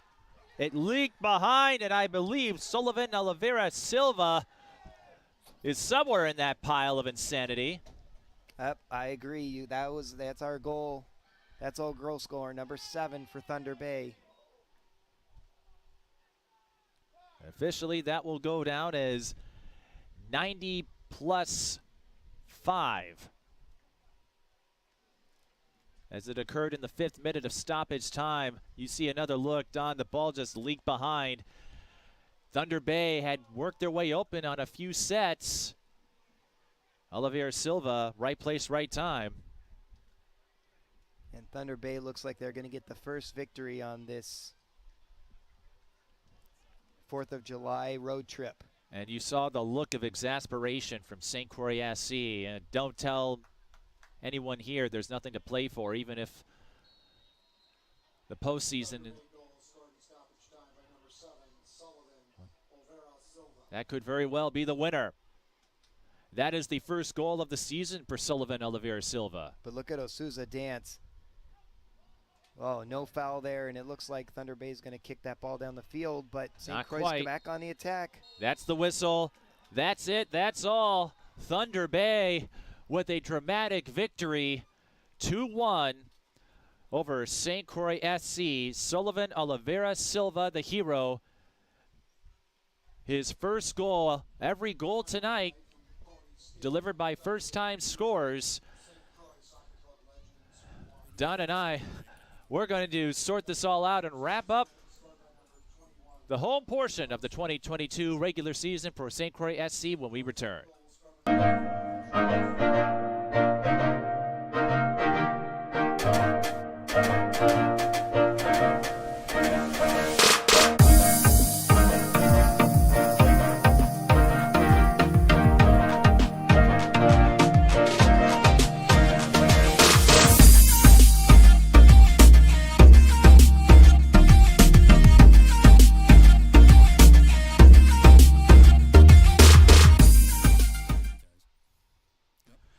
A dramatic ending to the home portion of the regular season for St. Croix Legends SC, losing 2-1 to Thunder Bay Chill. Don, at the start of the broadcast, we said we were going to get an interesting look at this Thunder Bay team without their top goal scorer. And the players who did suit up tonight handled things pretty well. Yeah, I mean, 3 goal scorers that hadn't scored all year. That's pretty amazing as we come to the end of the season. I thought we might see more goals scored with so many of the starters out.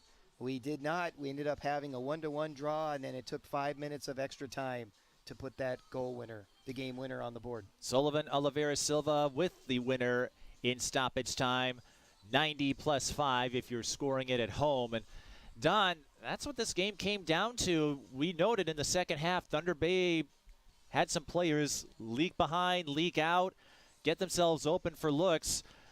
The ball just caromed over to Oliveira Silva's direction, but nobody was on him, and he was able to deliver an uncontested shot.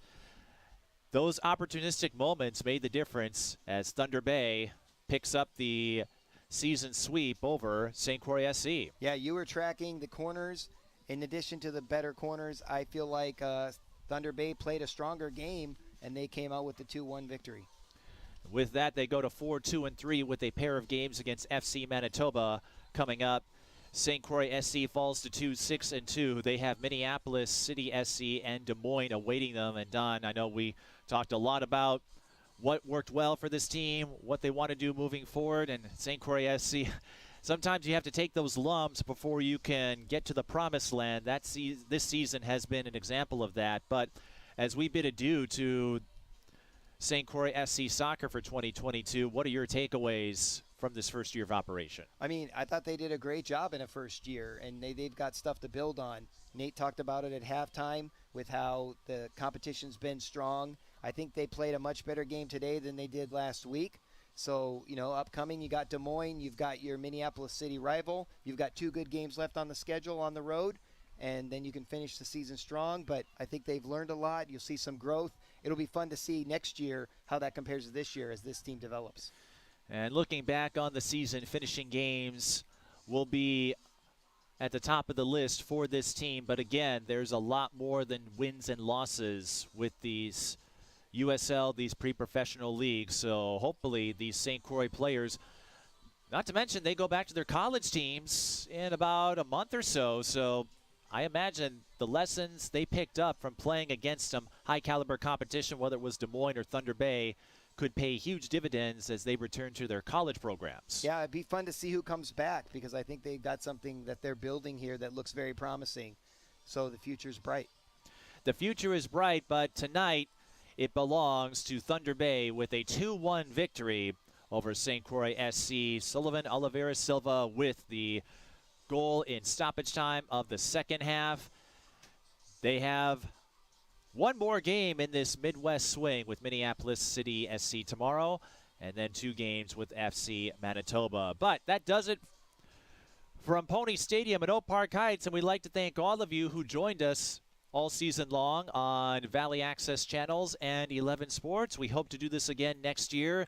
You'll see Don and I return in late August for Stillwater High School Sports. Or if you're a VAC TV viewer, we're not going away for long. And if you're an 11 Sports viewer, again, there's one more week of the regular season to catch in USL 2 and then the playoffs. So a lot to look forward to no matter where you're watching. But we want to thank all of you who spent part of your evening with us and your spring and summer with us. So for Don Ackerman and the rest of the Valley Access Channels crew, I'm Mike Peden. Thank you for watching USL 2 Soccer on VAC TV and 11 Sports.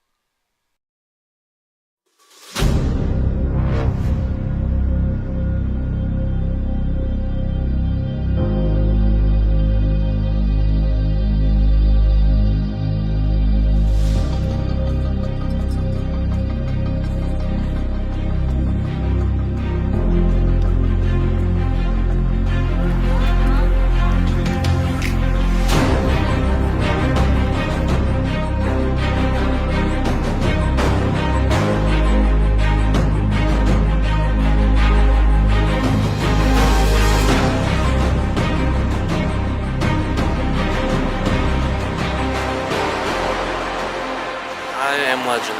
I am legend. I am legend.